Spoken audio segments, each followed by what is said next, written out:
There is a pervasive current narrative propagated by the far right, but helped on by much of the media coverage of Islam, that definitely posits Muslims as the other, as something that does not really belong in Britain. An us and them mentality is fostered and filters through to the population at large. This must be robustly challenged and counteracted so that the beneficial reality of the firmly rooted and rapidly growing British Muslim community may be properly understood and appreciated by the people of this land.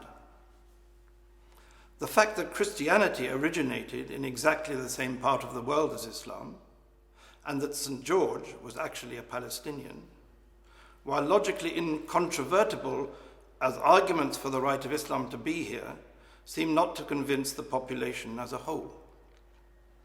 So we Muslims must clearly do more to find a way into the hearts of our fellow countrymen. One thing that is clearly necessary is far more communication and interaction between Muslims and non-Muslims. When non-Muslims visit Muslims in Muslim lands, their almost universal reaction is of how hospitable and generous and warm-hearted they found them to be. The Muslims in Britain are in fact no different from those in other places, and yet the response of non-Muslims here to the Muslims among them is very different from the one they have when they are abroad. On an individual basis, many Muslims in this country often have warm relationships with non-Muslim neighbors and colleagues and friends, and yet this somehow does not translate into a better understanding of Islam on a general level.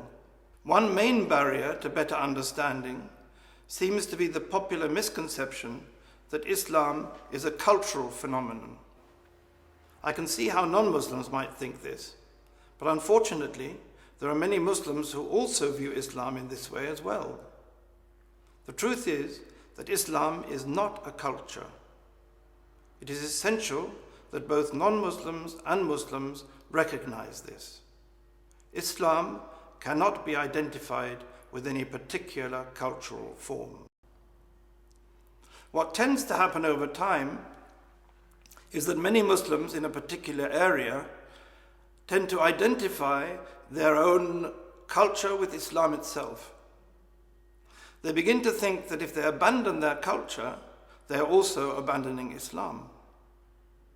This does not much matter so long as the Muslims concerned remain in the place where the culture originated. But it does become a problem when large numbers of those Muslims move to a different environment, such as Britain. It leads naturally, and probably inevitably, to mosques being established that are exclusive linguistic and cultural enclaves. This means that even Muslims from other countries tend to feel out of place when they go to pray in them, and it makes it virtually impossible for ordinary non-Muslim British people to feel at home there. While, as I have said, this is bound to happen when a large immigrant community first arrives, it should not remain the case forever. The Muslims concerned should adapt to their new environment, and an Islamic culture indigenous to that new environment should gradually emerge. Too many Muslims, however, have a dogged determination to cling on to cultural norms that have little or nothing to do with the land they now live in.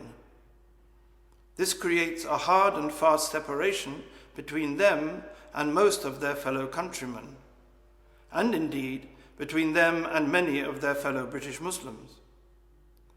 As long as our mosques remain bastions whose principal function is to preserve at all costs a particular language or culture, the Muslim community of Britain is bound to stay in a fragmented state, and the thousands of British people who are becoming Muslim will feel out of place in many places they go to pray. It should be possible for any British Muslim to go into any mosque in any town or city in Britain and pray there without feeling any sense whatsoever of not belonging there. a common British Muslim identity must develop that transcends all the ethnic and cultural boundaries that at present plague our community. Muslims should cease to be defined by the color of their skin. The other day, I was talking with an acquaintance who was surprised to find that I was a Muslim. He said, "But you don't look like a Muslim." If he'd been talking to an Asian or African Christian, he would certainly not have said, "But you don't look like a Christian." There are now masses of third and fourth generation members of Muslim immigrant communities who are as British as anyone whose forebears have been here since the time of the conqueror.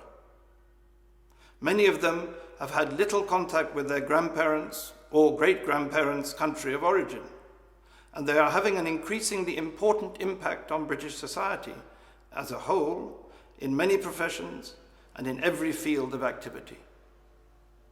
Now is the time for them to step up and make their presence felt, so that their communities may play their full part in the ongoing story of the British Isles, in the way that so many others have during the course of our history.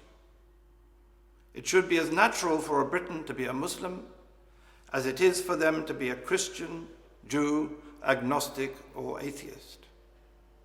It should be clear to all British people that Islam has come to stay, that Islam really does belong in Britain.